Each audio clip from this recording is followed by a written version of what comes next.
Hello, welcome to another EagleSix test video. We're going to be testing this customer's build.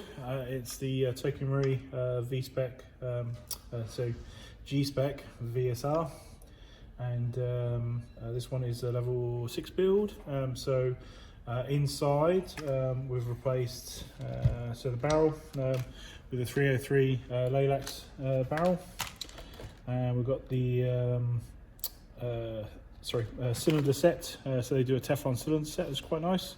We did have to do a little bit of fettling just to make sure that it was nice and smooth on the pull, and the 130 spring. Due to this model having R hop, I don't like to go much above 130. To be honest, I don't like to, even if there wasn't dual creep going on. I don't like to go much above 130 anyway, due to the fact that obviously you've got to pull this thing back, and obviously you don't want to be making it a monster. Actual cocking actions on these things. You want it to be incredibly difficult. Obviously we've got the zero trigger set on there, and which is a lovely zero trigger set, and cylinder head and spring guide. So they're all sort of the Laylax PSS series parts. Some of them are from their sort of new revised range. Some of them they haven't done the new packaging yet for them. So we've also got the EagleSix Hop Arm, which is basically sort of not a flat style hop arm, so it is rounded, but it's designed to go a little bit deeper, to basically take the normal hop unit and just allow you to move up to heavier ammos. Physically, with hop units, including next gen series, VSR series, M4 series, whatever, typically speaking, unless you're fundamentally going to change what the hop unit does, physically changing to plastic, metal is only for sort of looks, and obviously anodized stuff is all shiny and nice and whatnot, but it really depends on which aftermarket hop units you're actually physically fitting in here. Some of them offer like double arms with grub screw methods, for adjustment.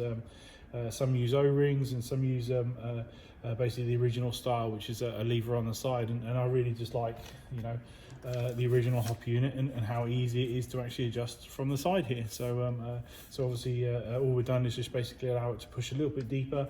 Obviously because of our hop on this particular one, and the amount of material you're actually putting in there, to a degree there is only ever going to be so much, but because of the nature of our hop, it will put extreme backspin on there anyway, so getting that extreme range on the heavier ammos is never an issue with that, so you don't need that massive amount of adjustment. So the extra accessibility on there is much more preferable, if you know what I mean, to some sort of TDC or something that's going to be pushing down extreme amounts, which, like I say, you don't need so much really with this.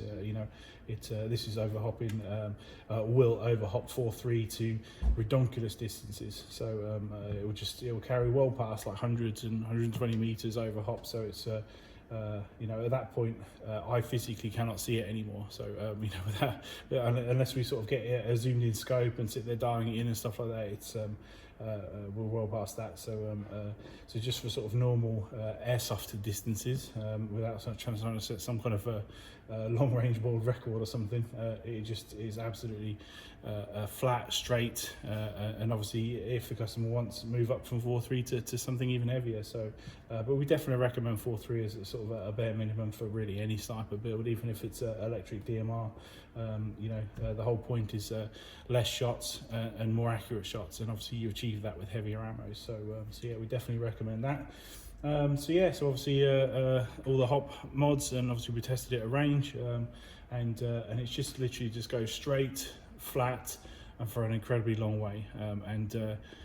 Every time I've tested it, everyone's just been like, just that is incredibly straight, that's incredibly far, and we've just been really happy with it. So obviously, yeah, feel free to feedback the results and stuff of obviously long-term testing, but I couldn't imagine anyone needing anything else than what this offers, if you know what I mean. It's just, goes incredibly far and straight and accurate, and essentially that's what you want from a sniper, isn't it? So and obviously because it's a GSPEC, this one's incredibly silent as well, so with the option to obviously unscrew this, because we've kept the original length barrel. So if you want to, you can run around as sort of that ball length, which is a lot more convenient in terms of length, without any detrimental loss to range or accuracy.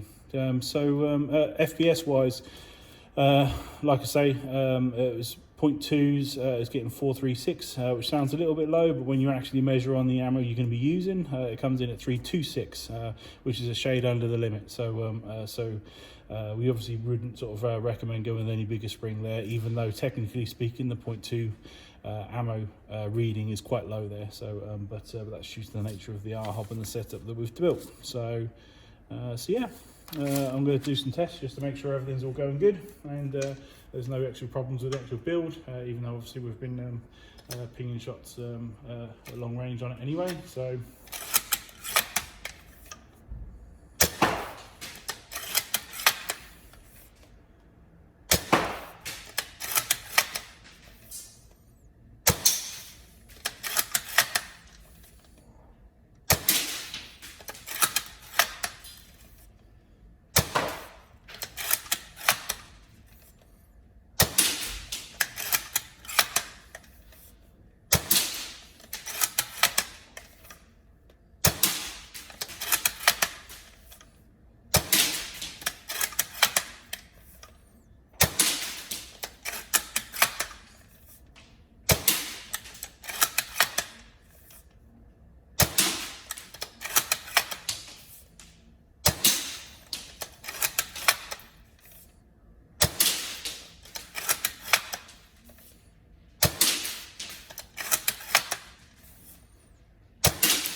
there we go.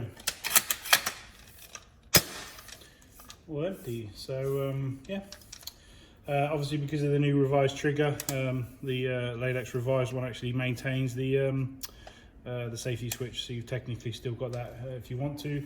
Obviously I think they still do the original trigger set from Laylax, which zero trigger, which doesn't have the safety, because obviously some people prefer to have that safety removed, but we've kept it vanilla and obviously kept that safety on there. So yeah, so we hope you enjoy and have a really good time, and any problems let us know.